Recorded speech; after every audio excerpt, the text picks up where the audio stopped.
ډسکرجزم ډېر وشو.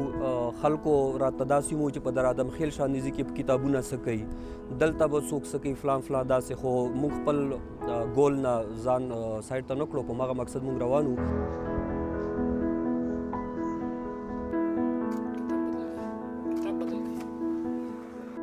علم په زیور سره ده که نه کلیز سره چې کومه ده دا چې کومه ده هغه یې ښایسته وي، نو مطلب چې نر و د ځوان ښایست چې کومه ده علم ده پوه شو.